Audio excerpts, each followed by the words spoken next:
me. Okay, I'm going to do my spiely intro first. So, you just have to like look away, Nina. Hello and welcome to the Shift Book Club. I'm journalist and creator of the Shift, Sam Baker, and I'm delighted to be here for the final book club of the year with the one and only Nina Stibbe.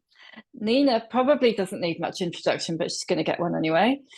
Nina's the author of 7 books. Her first, Love Nina, won the non-fiction book of the year at the 2014 National Book Awards and was adapted by Nick Hornby, or Hornby as we now know him, for the BBC, starring Helena Bonham Carter.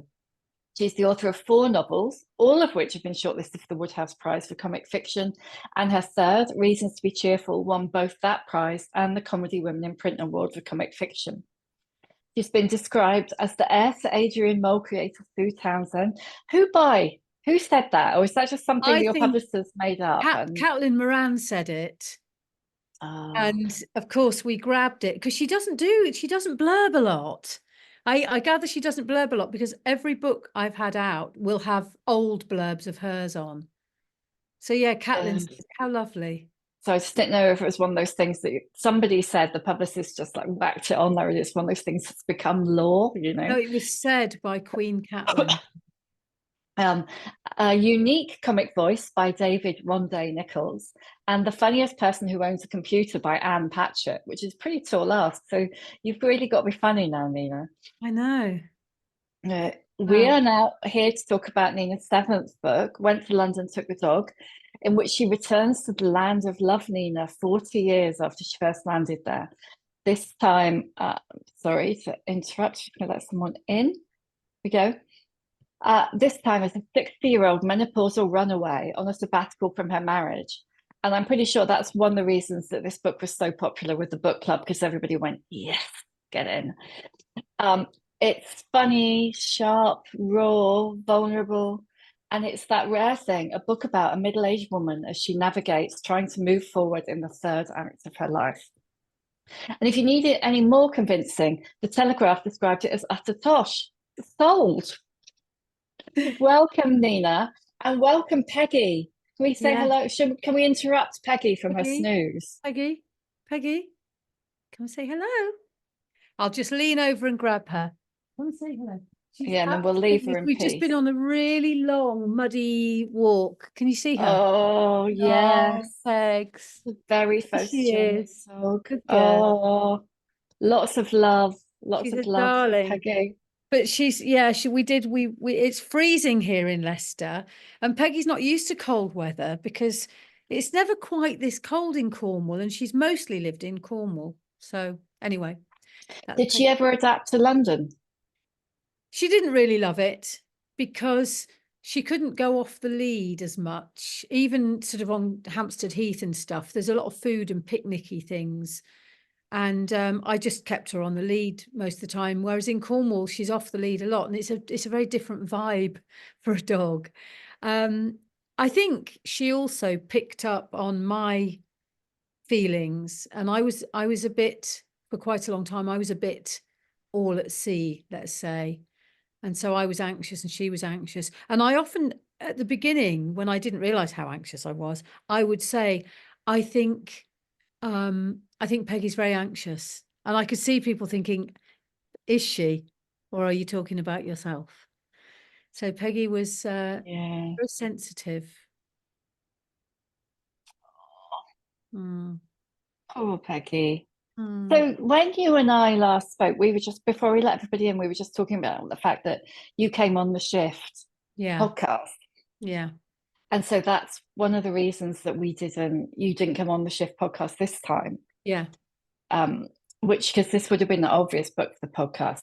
But when you came on, sorry, excuse me, everybody. When you came on the Shift, was this sabbatical already on the cards? Because it was just before One Day I Shall Astonish the World came out, wasn't it? Gosh, it's amazing timing, actually. So that novel was about to come out. So it must have been sort of April 2022, was it? It must have been. That's when you were on, yeah. So it must have been. We maybe chatted in February.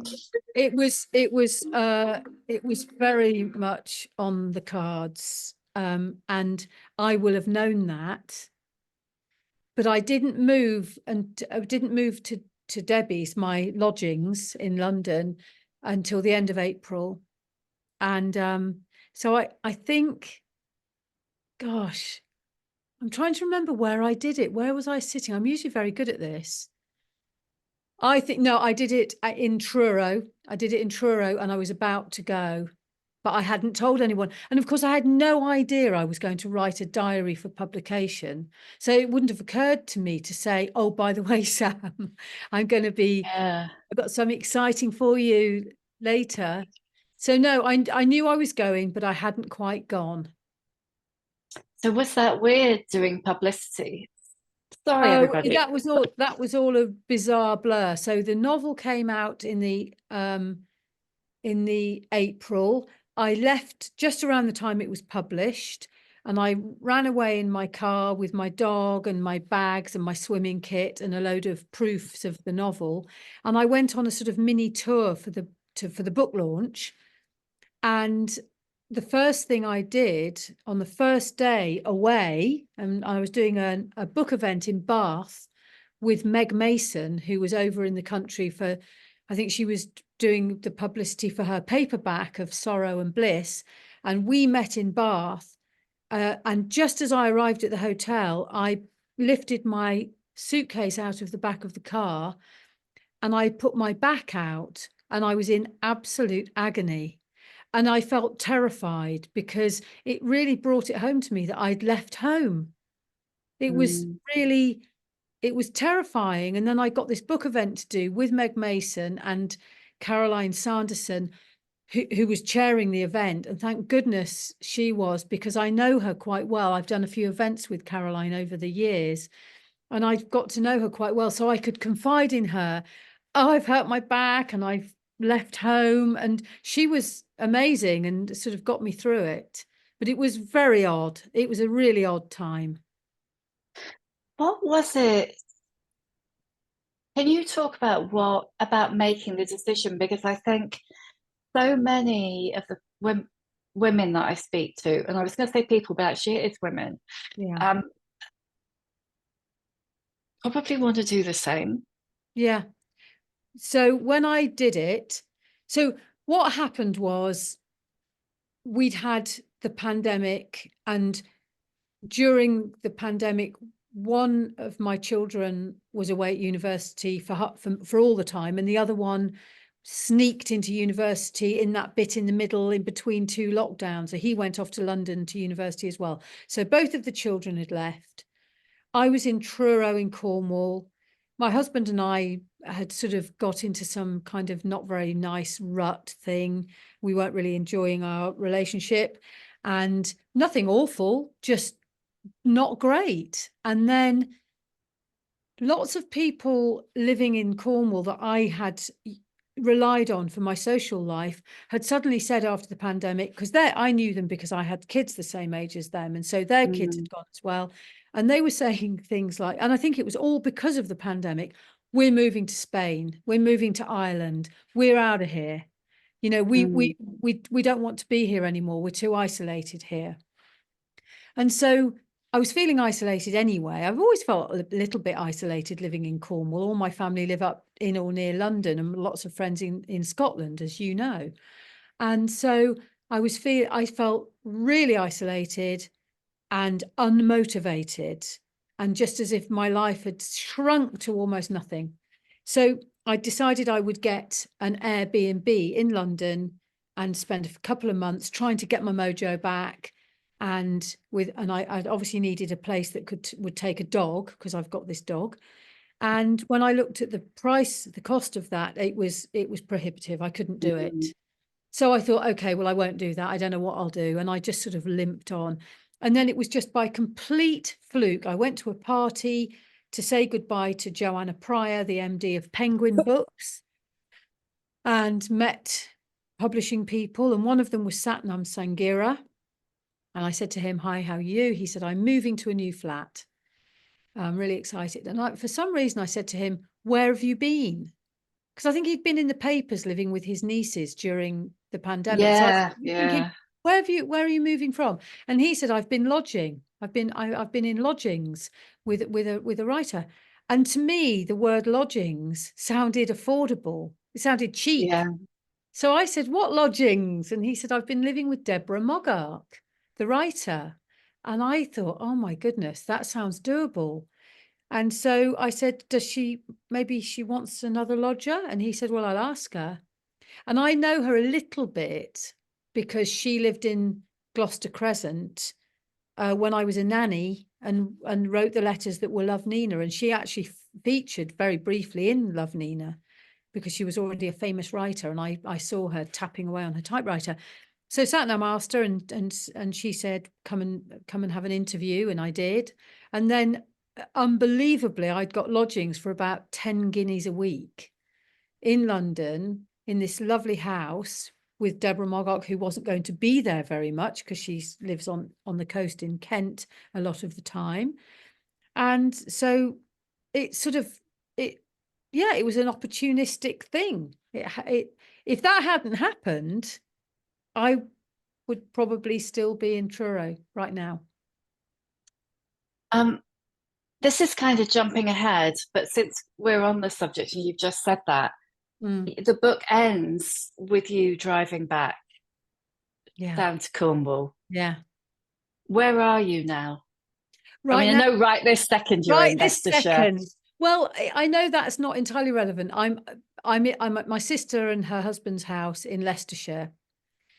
And I'm here a lot. I was here before I left Truro a lot because it's nice here. And also it's near Market Harborough and it means it's a 50 minute journey into St Pancras, a really quick journey from my sister's house to London, which is great for my work. It's great for me to be able to see my kids. Also, my mum's here. And so I'm here a lot and it feels a little bit like a home from home, but this isn't where I live. I'm currently living in Falmouth in an ex-holiday rental, a really cute little house with lots of pictures of seagulls and pilchards and stripy rugs and things. Still nautical. Yeah. So that's where I'm living. I probably should have stayed in London, but I couldn't afford it. I couldn't afford anywhere that I'd really love to live. And I'm finding living on my own is I'm not used to it. So it's a bit of a shock.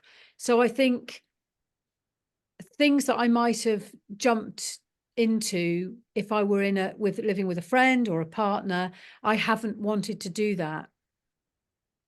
But let me tell you, Sam, when I told people, and increasingly I've had to tell more and more people, I've left, I've gone, I've grabbed this opportunity. Women say, wow, how can I do that? And it's not that they're in these horrid marriages or anything's terribly, terribly wrong. It's just that they're fascinated and charmed by the idea. Men assume there is another person involved. Always. Yeah. They're going, oh, so what really happened? And neither my husband or I have met anybody else. And actually my husband or ex-husband or however we might describe him, has been incredibly supportive and understanding. I mean, he's not been happy about it all the time. Most of the time he hasn't been happy. Most of the time I haven't been entirely happy, but he's understood it and he's supported me in ways you might not expect. He's been really quite extraordinary. But my male straight friends, my gay friends haven't assumed it, but straight males have said, who, come on, what's really happened? So, do you know what? And I know she won't mind me saying this because she said it on the podcast, but Jojo Moyes said exactly the same thing. And in fact, so many of the women I've spoken to who have left long-term relationships, it's for themselves. Yeah. And everybody assumes that it's for someone else. Yeah. And I think one of the things that I think I like underlined a lot of times when I was reading, went to London, took the dog, was the number of times where you make reference to the idea that you're being selfish or that you shouldn't be doing it Yes. because it's something that's for you.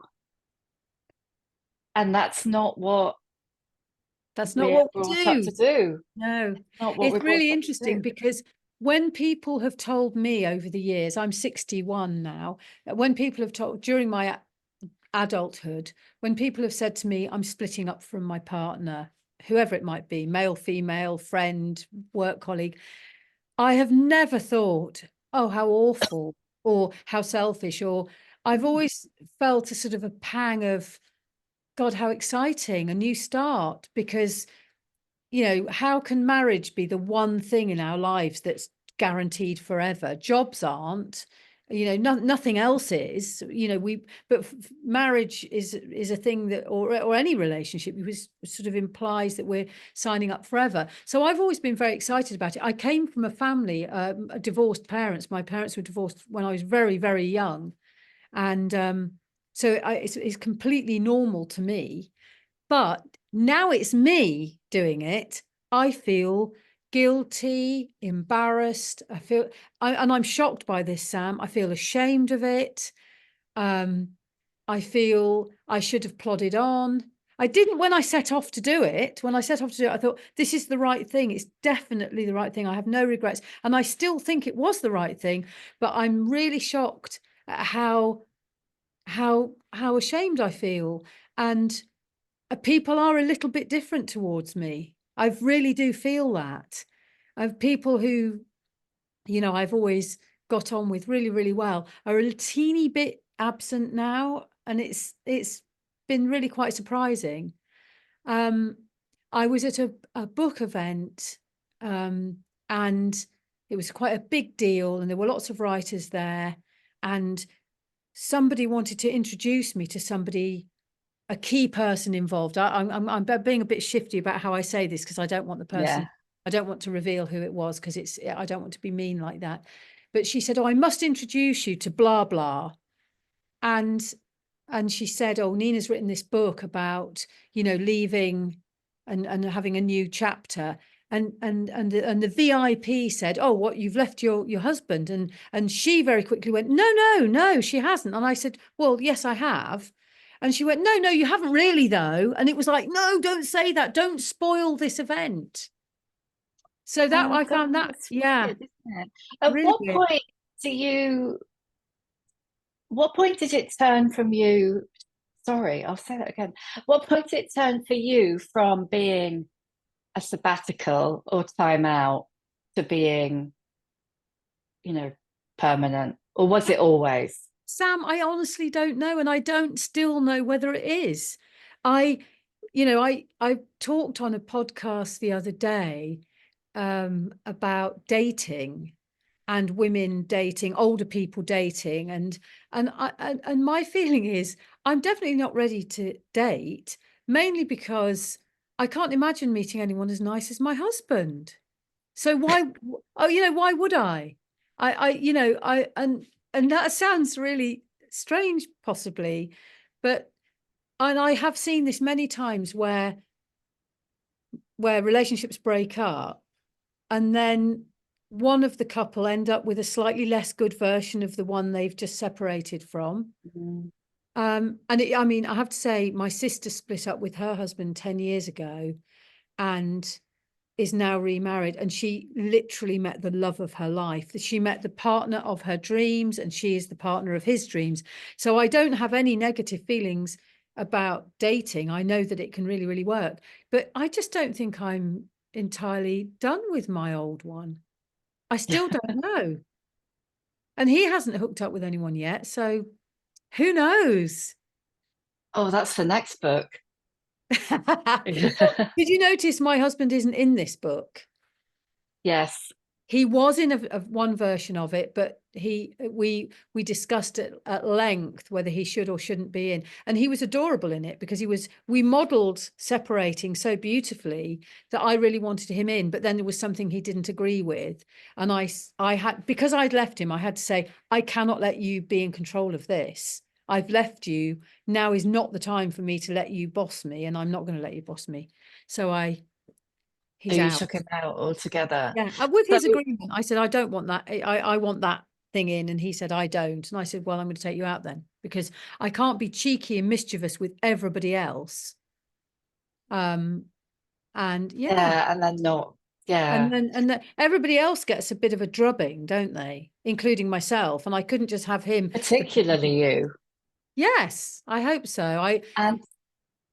And Rachel Dearborn, and I'm desperate. I was trying before we came on. I was trying to persuade Don't Nina I to know? tell me who Rachel Dearborn Yeah. is, So anyone because who's she's listening obviously anonymized. Yeah. well, she is. Look, I've written very candidly about myself and my friends and people that I've met, very famous people who are in my book world and people in my personal life. I've written about them really candidly. The reason that started was because I was writing a genuine diary, my just authentic diary, and so I was putting everything in.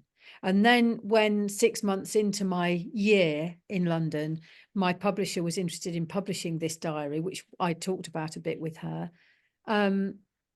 I thought, gosh, do I now not talk candidly about my friend Fiona's prolapsed uterus? Do I not mention Rachel Dearborn being mean about young women pushing buggies and looking at their phones? And I decided I'm just going to be completely candid, and I'm going to write to everybody featured and written about and ask them if they're comfortable. And everybody came back saying, yes, please, I want to be in it. I like it. I'm very happy. There was a couple of people said, maybe that little feature, I don't feel entirely comfortable with that tiny bit, so I would remove that. Usually it's if I mentioned their cleaners. It's women if I mention cleaner. Yeah. That's the same thing. It's really funny, isn't it, that cleaners are a Yeah. much more divisive issue Yeah. and much more Yeah. likely to get you a load of shit on social Yeah. media Yeah. than your atrophied vagina or Yeah. Oh no, dressing they all confidence the or atrophy. I mean, there was a time when I was away on a mini break with my mum. And this is in the diary. And so it's about halfway through, and I knew the book was going to be published then. I knew the diary was going to be published then. So the first 6 months of the diary is much more natural. The second half of the diary, I'm sort of trying to do exciting things for the diary. So when my mum said, do you want to come to Norfolk for a long weekend? I thought not really. And I thought, actually, it'd be good for the diary. Good for the diary to get to have a new. So off we went, and my stepfather was trialing an indwelling catheter, and it was his first holiday away from home with this indwelling catheter because he's got cancer. So it's all glamour. Yeah, I know, so glamorous. And typically he stayed dry as a bone. He managed this new waterworks, as he calls it, his plumbing. He managed it perfectly, not a drop, absolutely fine. Whereas my mum and I were just weeing ourselves the whole time. We were running away from the water on the beach, from the tide coming in, and we'd run and I'd do a bit of wee by accident. And at one point, my mum grimaced and she went, "Oh, ow!" And I said, "What is it?" And she said, "Oh, I'm getting stabbing pains up my vagina." And I went, "Oh!" I grabbed my phone to make a note of it, and she went, "Nina, don't put my vagina in your book." And I went, "Mum, everybody else's vagina's in there, so why wouldn't yours be in there?" And she said, "Is Deborah Moggark's vagina in there?" And I said, "Yes, it is." And the thing is, Debbie's isn't. Not I was actually. going to say, I don't remember it. No, Debbie's, I mean, I do, hers is clumped in with a few others, but it's Did she not. make you remove her vagina, or was it just never? I'm scared of her, so I didn't put it in. She does, there's a comment that she makes about her vagina that's in there, but I don't attribute it to her.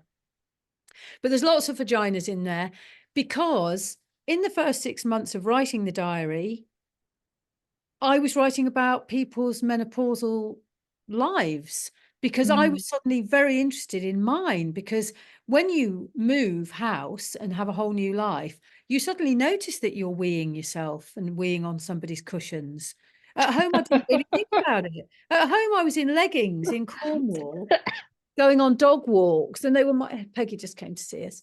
So basically, Peggy responds to the kind of Yeah, she weeing knows I need conversation. support over this.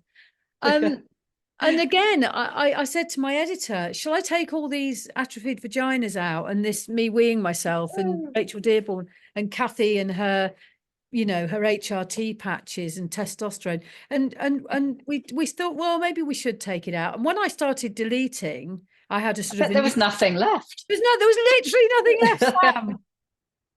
But people have really liked it.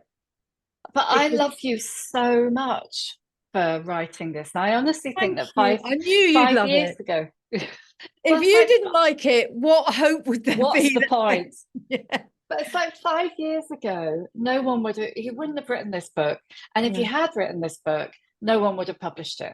No. Because they would have been like, nobody, it would have been like the Telegraph. Nobody's interested. Nobody cares about the inner life or the outer life or the hormonal life of middle-aged women. Yes. I love that we're in a place where not only did you feel comfortable writing it, but they didn't bat an eye about publishing it. Well, I not only have people been really pleased, but they're slightly they're crediting me with this massive new wave, and I feel really bad about it because I didn't start it. You started it.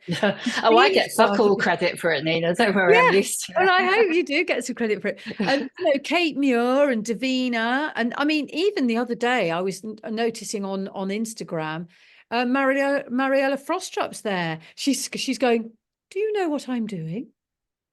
I'm doing my pelvic floor exercises. So we're all at it now, thanks to you. But I do get a bit of credit, and I get invited to talk about it. And yeah, it's great. It is great. And also, Sam, I don't know if you noticed, but the only real story arc in the whole book, because it is just my bloody diary, let's face it, is the menopause HRT arc. There's an inciting incident halfway through the year that gives it a bit of, so I couldn't not have had it in, otherwise there wouldn't have been anything. No, it's well, I suppose I think we talked about this before on the podcast a bit, although it was really early days for you then. It was. But I think that, I firmly believe that it's perimenopause that incites this kind of life change upheaval, whether it's work, divorce, whatever it is. I just so the whole book wouldn't really have made sense without perimenopause in it. No, it wouldn't. You're right. Was it scary after, I don't know how long you've been with your partner, but after more than 20 years, was it scary moving back to London and living as a single person effectively? It was scary. I wasn't expecting it to be scary. I was just very, very excited and couldn't believe my luck. And also I was moving in to somebody else's whole life, Debbie's house. I was just moving into, there was even bedding on the bed. I didn't have to do anything. I didn't have to sign a contract. The rent was unbelievably cheap. All I had to do was do the gardening and a bit of cleaning. And so it wasn't a grown-up thing. It wasn't like a massive, big decision. I wasn't signing away thousands, hundreds of thousands of pounds like you mostly would have to do in this situation. I have now rented a flat in Falmouth, and it's, paying poll tax, council tax, and signing up for the gas, and that's the stuff that's been really quite terrifying because it seems so serious. I didn't have to do that in the first year. I just moved into Debbie's house and borrowed her bike, and I didn't even sign up for a GP surgery. I just moved in and I drifted around London like a rich tourist. It was pretty grim, but it was scary in that I hadn't expected how scared I'd feel. Any normal person would have said, look, steady, steady, steady. But I didn't. I rushed into it going, hooray, hooray, hooray. And my kids could see they were 20 and 22. And they could see that I was a bit more, having a bit of a rocky time than I'd realized. And they were fantastic. They didn't live very far away from me, actually. And my son particularly would cycle round and have breakfast with me before he went to uni. And they were brilliant. And Debbie was brilliant. And I told Debbie everything, Debbie Moggark, my landlady. Although the minute she became my landlady, I was terrified of her because I've got an authority. Yeah. So I was like really terrified. Oh my God, I can't upset Debbie. But she's as she says herself, she's been around the block a few times. She's had a few marriages. She's ditched a few blokes, and she was extremely helpful. She was a really good role model because she's very adventurous. She's very positive. She gets out there. She gets on her bike, comes back, writes a play, has a cigarette, glass of wine. And she's just very busy and active and never lets anything get her down. So that was brilliant to see her at work. And she's sort of 10, 12, 15 years older than me. So it wasn't quite like having a mother figure, but it was somebody who seemed very, at peace with change and sort of an unconventional existence. She does seem like a slightly fierce grandammy kind of. She's not really. figure. She's not really. I sort of made her into that because of my perception of anyone in charge. I'm terrified of them. Like if we were just chatting in the pub, you and me, I'd be your equal, Sam. But because you're the boss of the shift, I'm a bit scared of you. So I'm like, don't be Dick. I'm a tiny bit scared of you. But no, Debbie was truly fantastic, and I've written very candidly about her as well, and she's been very game about it. Oh, are you whining, Peggy? What's the matter? Oh, what's up? She needs to be in. You're excluding her from the. Peggy, come here. Giving her a bicky. Oh. God, animals have totally got it made, haven't they? They just need to whine and they get fed. Yeah. I was moving two of Victoria's sheep this morning because their field got a bit waterlogged. So that was lovely. And I did think, oh, to be munching on hay in the lovely chilly sunshine. What you were just saying about having a problem with authority, I noticed that twice you say, at one point you said you were only alone with your father twice in your life. And then later on you say that practically from birth you avoided being alone with either parent or a responsible adult. What's that about? Oh, I don't know. It's really weird. I've got lots of siblings, and there's four of us very close in age, and our parents were divorced before we can even really remember. I don't ever remember living with my dad. My dad was incredibly grand and posh, but then we had a riches to rags childhood. So we had everything and lots of money and security, and a very sort of a young divorced bohemian mum. And then suddenly everything went terribly wrong and the business failed. And so I don't know whether that is something to do with it, but I could never bear to be with any parent or grandparent on my own. And the first time I was on my own with my dad, I somehow was responsible for us having a terrible car crash, because he said, "Is it clear your side, Nina?" And I said, "Yes." And it wasn't. I mean, I didn't deliberately do it. I don't know how it happened, but that was terrible.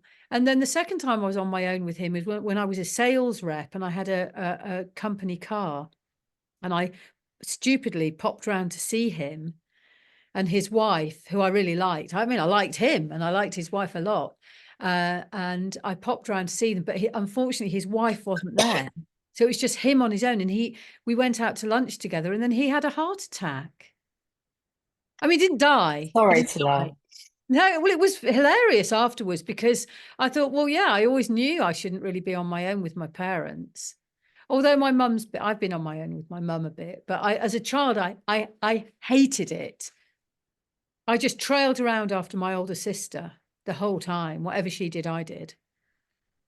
Was it like if you were the only one, then they were going to like pay attention and zoom in on you and find you, I don't know, wanting or. Yeah, exactly that. It's just I couldn't cope with it. And I think I've never lived on my own or been on my own. I've always had a buffer with me. Even now I've got Peggy.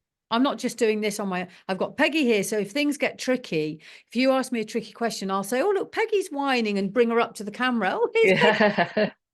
I've never been the adult in the room.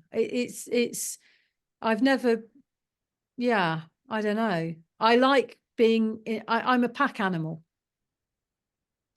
So how did that, because I know you moved into Debbie's life and you moved back into a part of London where you actually did know quite a lot of people and Yeah. you're, you know, an established part of the literary scene. Yeah. But you were, you know, on your own. Like you say, she wasn't there a lot. And I know No, that she the wasn't. kids nearby, but there's like a moment where, quite a raw moment where you talk about making the lentil curry you've been cooking for your family for 20 years, just for yourself. Yeah. Oh, that was I horrible. mean, how have you adapted to that? Have you? I haven't. It's horrible. I can't bear it. I don't like me when I'm on my own. It's not that I don't like me. It's just I don't know who I am. It's very, very strange.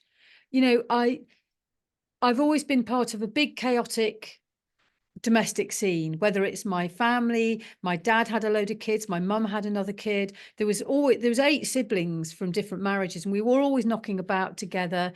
Then when I was a student, then I was a nanny, and that was all.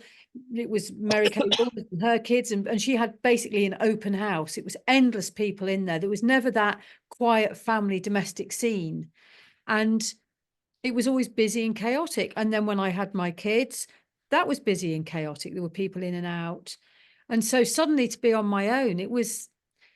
I haven't enjoyed it. I really haven't. So we shall see what happens. It really struck me when I was like reading it and then listening to you read it. And I love when you read it on Audible, all the little suppressed giggles when you're at your own joke. It's brilliant. Um, Oh but God, it really sorry, I'm struck not very good me. at that. No, it's really funny. But like when it really struck me that you to survive in London actually at any age, you have to be really sociable. And I was listening to you and thinking, oh my God, I wouldn't have lasted 5 minutes. No, it's hard. It's hard. I think my friend Stella says, "Oh, it's ridiculous. Living on your own is fantastic." But she's done it, you see. She's done it and she's learned how to do it. But just to do it at this age, I think, and I'm particularly a group, I thrive in a group. I mean, I don't even like, there aren't many people I can do a one-to-one with. If someone invites me out to dinner, I think, oh God, on my own. I had to go out to dinner on my own with Nick Hornby. And I was just like, I was thinking, what now? God, what's he saying? I couldn't concentrate. And it was, I mean, I've become quite friendly with Nick, and he's quite funny he always says, do you want to come out to such and such thing? And he went, bring a buffer. Says, Yeah, bring a buffer, and bring Peggy. there are two people in my life that he calls Buffer 1 and Buffer 2. He says, "Who's coming, Buffer 1 or Buffer 2?"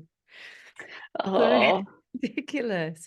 And I'm is not. Alf one of them? Yeah, Alf's definitely one of them. Alf's Buffer. He's Buffer 1.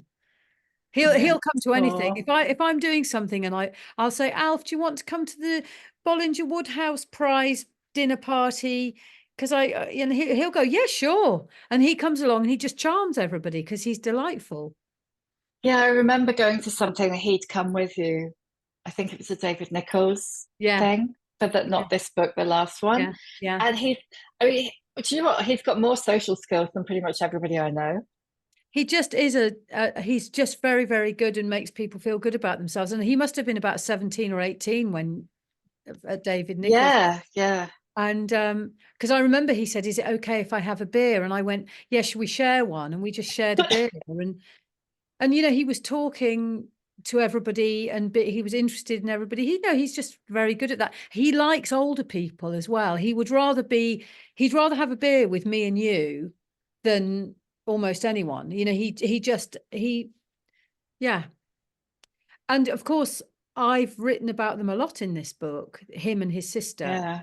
And, they were two of the many people I've written quite candidly about. I've written about Alf's online dating. I mean, not many people would Yeah. write about their children's online dating, but it just seemed okay and they seemed happy with it. And yeah. I mean, you gave them approval, didn't you? So Oh, totally. But they are quite young. And I have a few people have been a tiny bit sniffy about it. Usually people with children the same age. And that's interesting because people who don't have children have adored them. have really people with children have often said, oh, well, my children wouldn't agree to that. And I think, well, sorry, but mine did.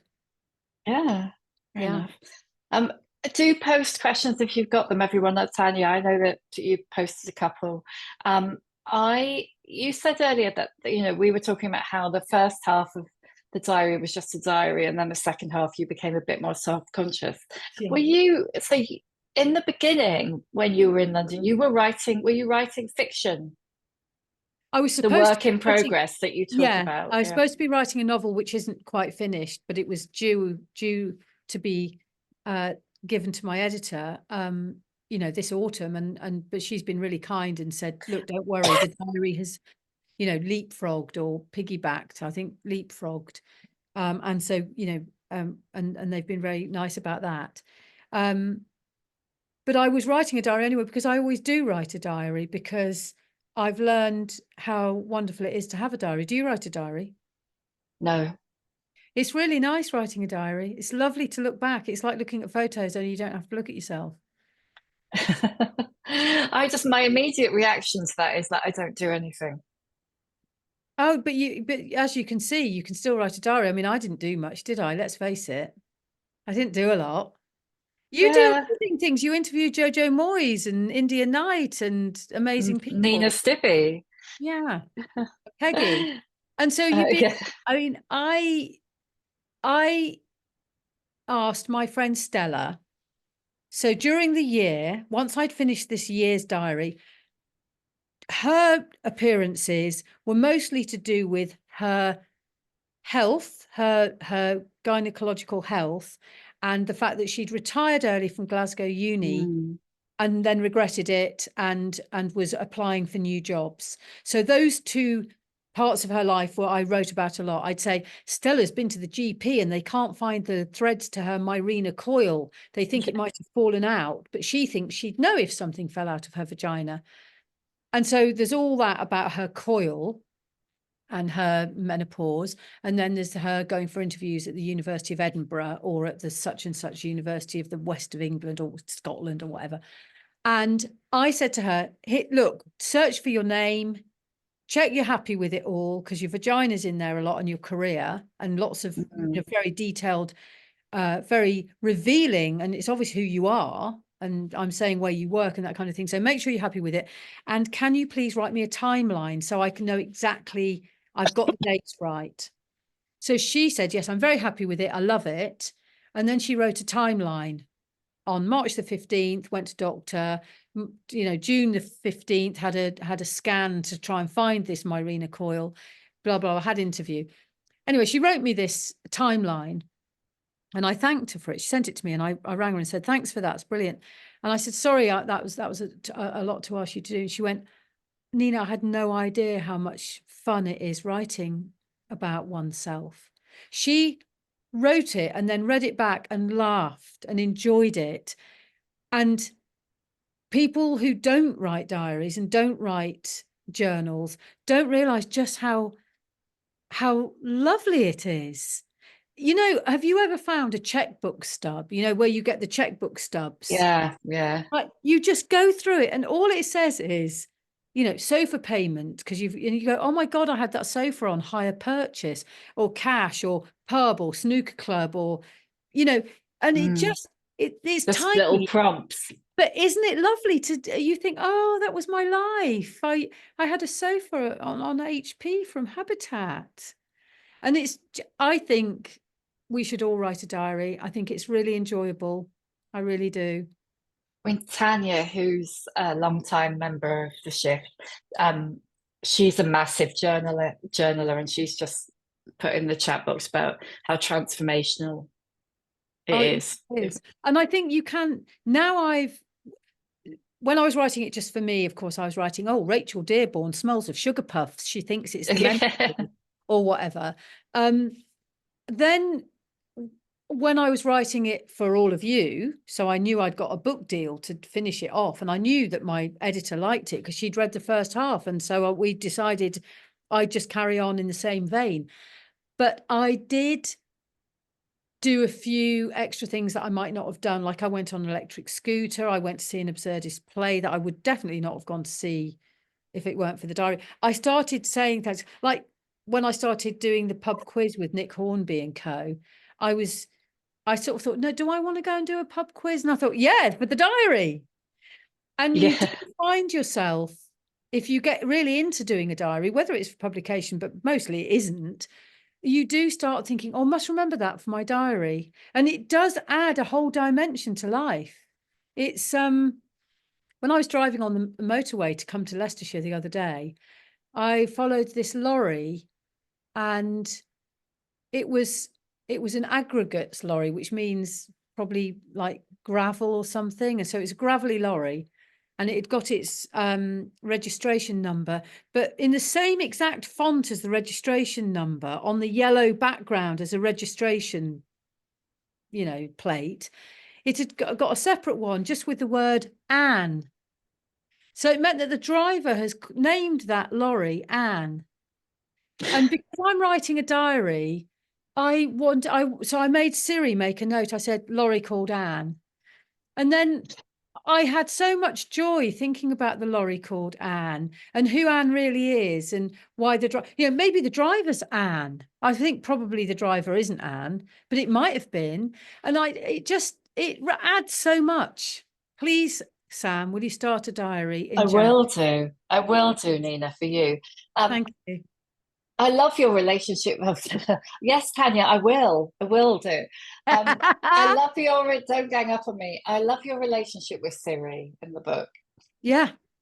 Siri was very important to me. Well, because you had no one else to talk to. Oh my God. Well, because I use my phone. It's sad to say this, but I don't sit in bed with a candle and a nightcap on my head by candlelight writing into a lovely diary. I actually do it on my phone notes app. That's how I do my diary now. And if I was driving or busy, I might say, Siri, can you take a note? And one day, and Siri was very good at taking notes for the diary, but one day I gave him a really long, elaborate note about my feelings. And I say he because my Siri, for some reason, has got a man's voice. I know other people's Siris have a woman's voice. But anyway, he sounds very much like a man, so I call him he. And he suddenly said, I'm sorry, I just can't take this note at the moment. And it's like, I've had enough of your emotions. Yeah, go away. I tears filled my eyes, and I just thought, oh my God, I can't even Siri's not interested. And a bit later on that same journey, because I was driving, I thought, no, I'm being silly. And I went, hey, Siri. And he said, yes, or whatever he says. And I went, do you like me? I said that. I asked him. What did he say? He said, yes, I do. I'm your buddy, I'm your friend, and I'm your assistant. I've written it in the diary. I remember it now. Yeah. And oh my God. Yeah, I'd gone a bit mad. But anyway, thank goodness for Siri. Yeah, he's very helpful. Do post questions if you've got them. I've got a couple that I need to ask you, but I've just been flicking through my notes, and I've just remembered something that I really want to ask you about. And I can't remember who you're talking to when you say it, but you say, we all wonder how people fall in love with men. Yeah. And that just really made me laugh. Yeah. Well, because you meet these couples, don't you? And you think, what made her? I'm mostly talking about heterosexual couples on that occasion. Yeah, always. I quite often think, wow, what was the clincher? The first time I thought it, and I'm not being disparaging to the men. I genuinely want to know, because of course at that point I was single and thinking, right, how do you do this? How do you meet someone and think, yes, I will get together with them and shag them and eat food with them and watch telly with them? I was looking at, it was actually Stephen Frears who is the ex-husband of my ex-boss, Mary Kay Wilmers. And he was at this event, sort of a literary type event, and he was there with his new girlfriend. And I just remember thinking, how did that happen? What did they, because then they're quite shy, modest people in a way. I mean, even the great film director, Stephen Frears, he's not sort of flirty. I just thought, how does it happen? I just don't know. And it freaked me out. But the only character who's really hidden is this woman called Rachel Dearborn, and it's a made up name. And the reason I wanted to disguise her, because what did you think of her, Sam? Did you like her? No, I didn't warm to her. No. Yeah. So she comes across very nice. Really, no, she's not. And I actually, well, in that case, I'm just going to ask you: do you actually like her? I always like that type of people because no, it's not that I like them. I don't think she's very nice, but she doesn't seem it. But you said Kathy liked her, and I thought, well, if she's a friend of Kathy's. Kathy's really nice. I don't know whether Kathy likes her, but Kathy's interested in her because she's very authentic. She doesn't, like she said. That's true. Well, anyway, so when I was sending round everybody's bits and bobs and saying, you're in my diary, it's going to be published by Picador. I'm really going to try hard to sell it. I'm not going to hide this diary. So please beware that my last non-fiction book became a BBC series. So don't think that no one's going to read it just because it's me. And everybody, I mean, even Satnam, who's a very serious journalist, and Nick Hornby's very serious novelist, and Meg Mason and like that, were just like, yeah, cool, brilliant. I even talk about Satnam's loofah. I thought he might, please don't, can you not mention his hose? Yeah. But this Rachel Dearborn woman said, oh, I don't know whether I don't know whether you should say that thing about me. And I said, don't worry, I'm going to give you a fake name and she went, why? I don't mind. And I went, no, people can't know who you are. You'll be in danger. Peggy, stop it. You'll be in danger. And then eventually she said, actually, yeah, you're right. Do disguise me and the reason she wanted to be disguised wasn't any of the horrible things she said, like, I think libraries should close down. I said, I cannot have a friend who says, I don't mind library closures.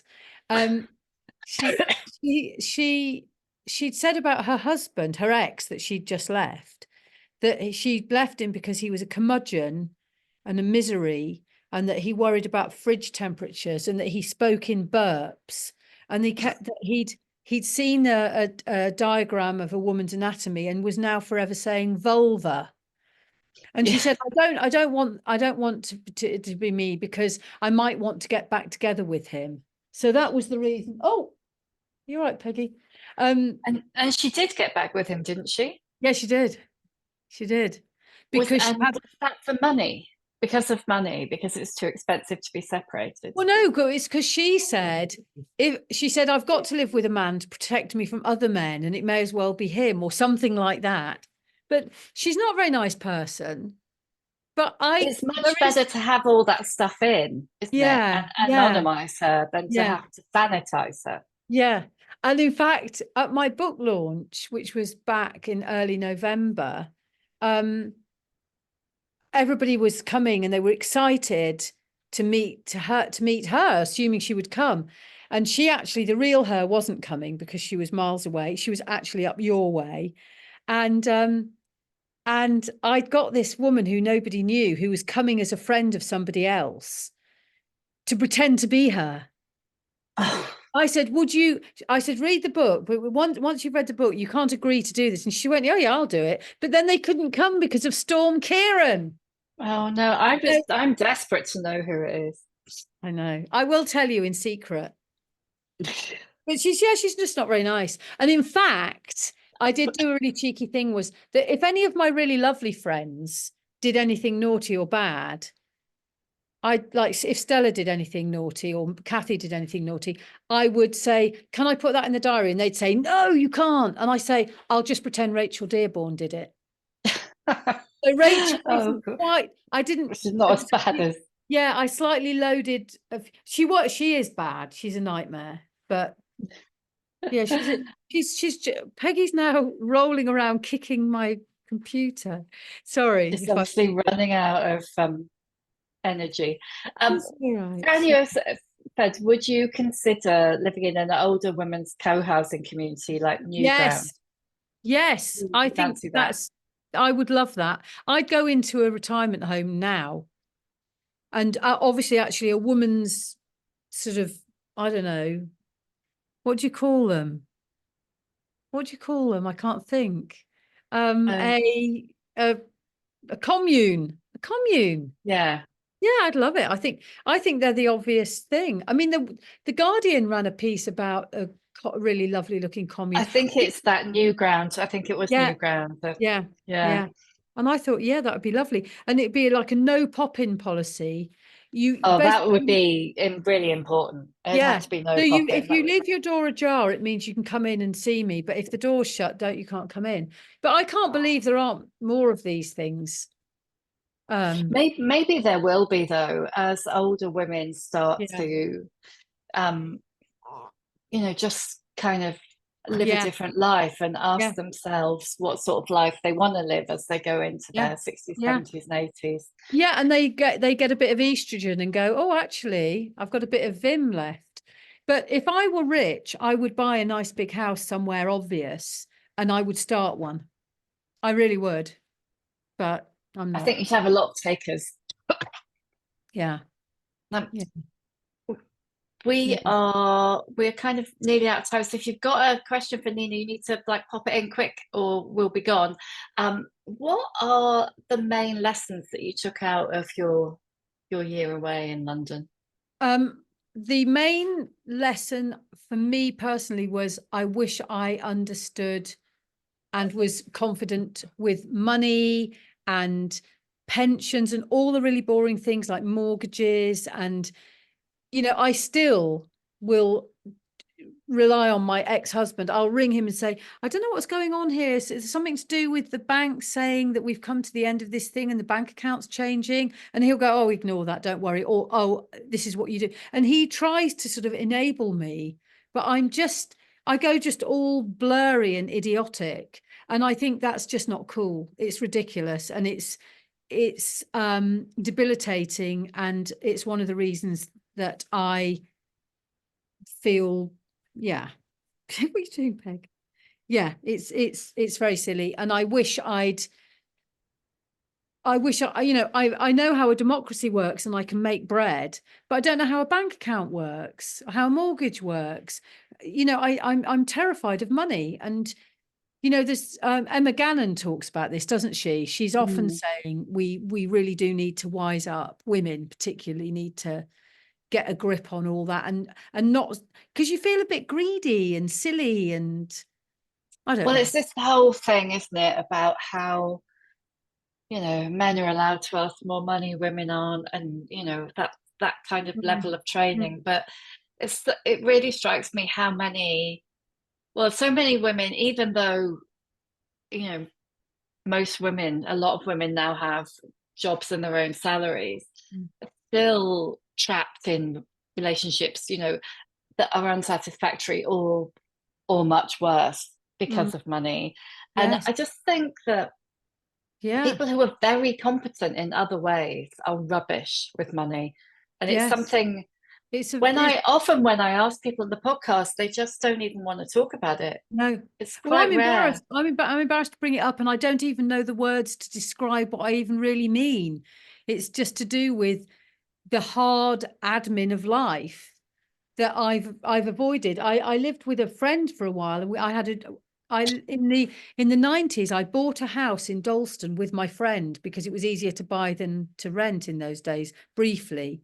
So we bought this house between us, and we had to be really quite careful because we were just friends. So we weren't even imagining we were going to live together forever. And even in that relationship, it was my friend Stella, and I just let her manage everything. And she would just say to me, you need to pay this much this week for this bill. And I just completely like a child. And I regret that. And I almost think even now, I still put it off and don't, yeah. And, you know, I hate asking for money. I hate asking for any kind of favor. And I just sort of sit around like a baby. It's silly. Yeah, it's really interesting. I think a lot of especially women of this generation as Yeah. well, and maybe in the, you know, I watch younger women who've worked for me or just who you see on the internet, they're just much more up, well, they're more upfront about everything.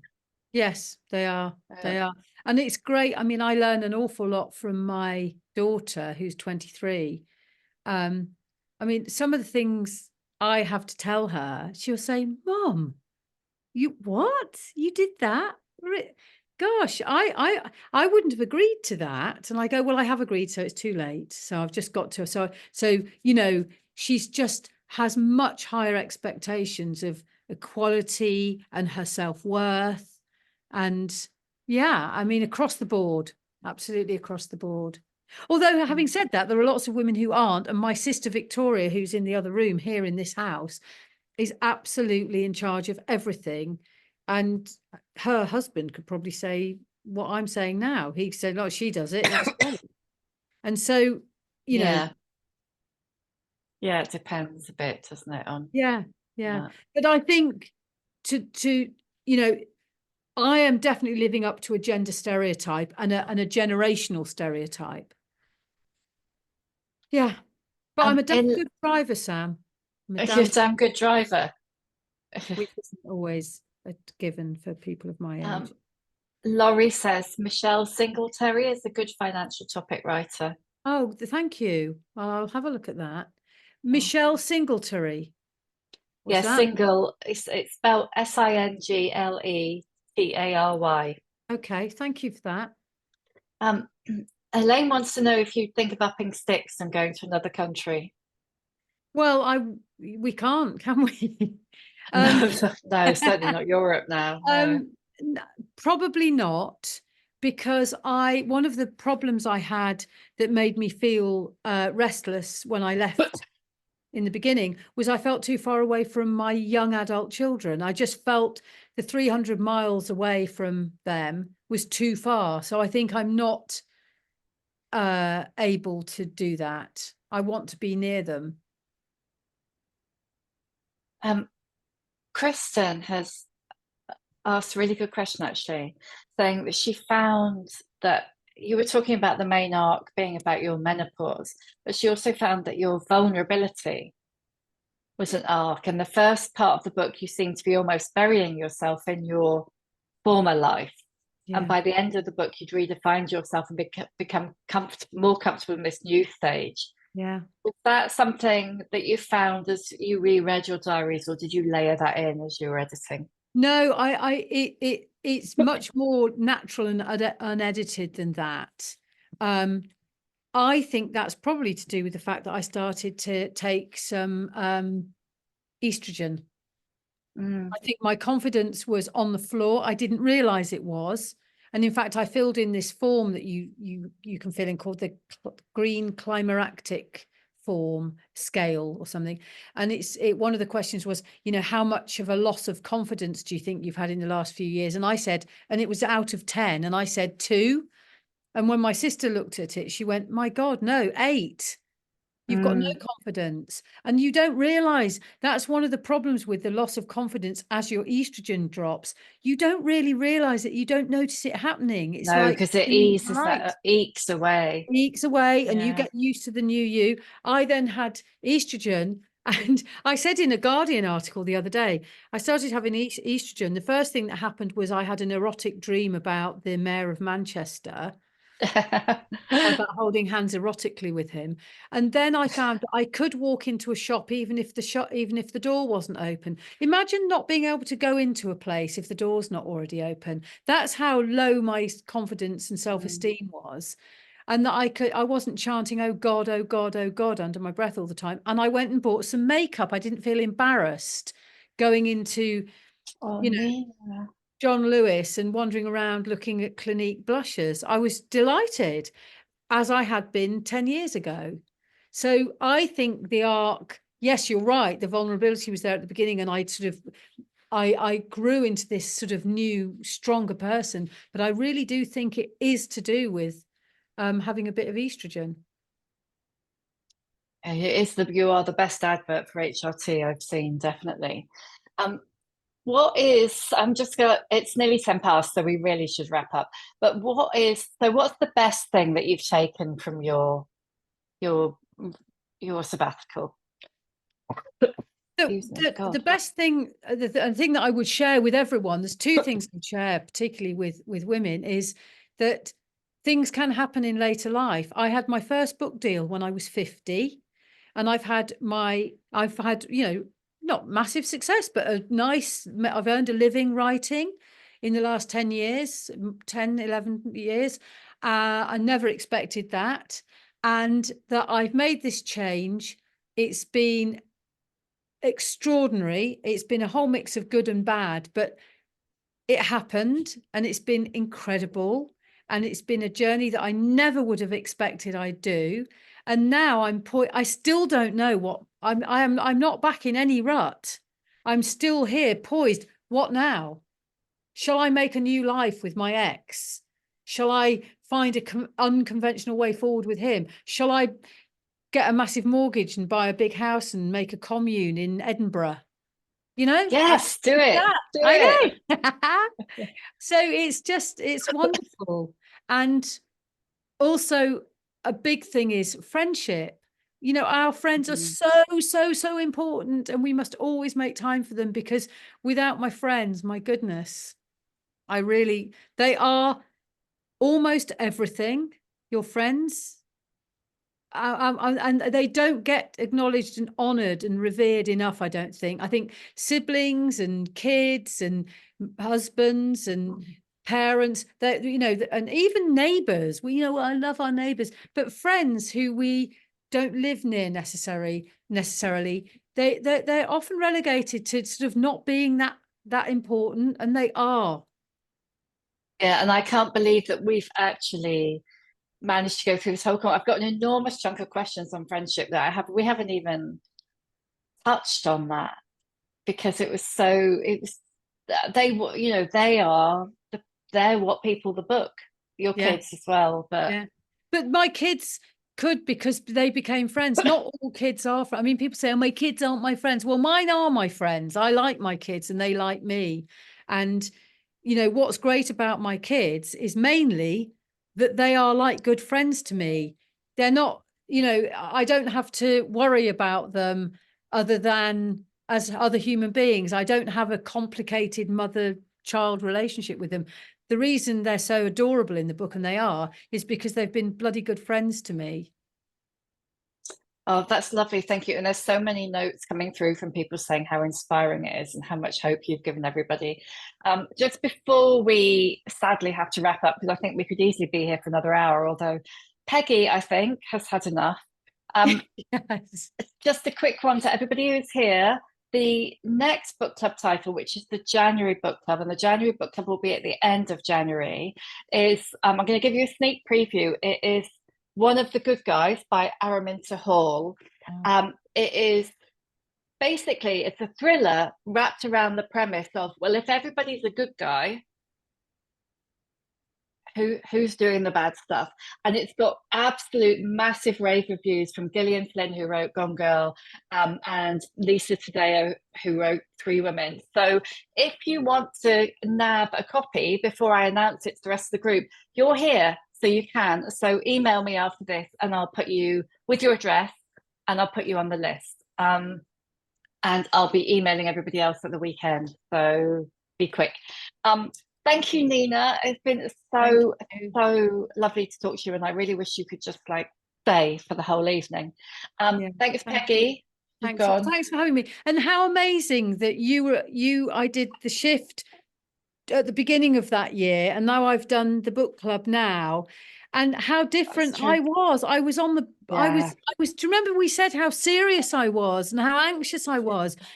Yeah, you really were much more serious than I expected. And I was listening, because we recorded, sorry everyone, I said we were going to finish and we haven't, but we put out about an hour, but we recorded nearly 2.5 hours because you were so unconfident. Yeah. And it's so not Interesting. you. Yeah, it just It's so wasn't not me, and I you. hadn't realized.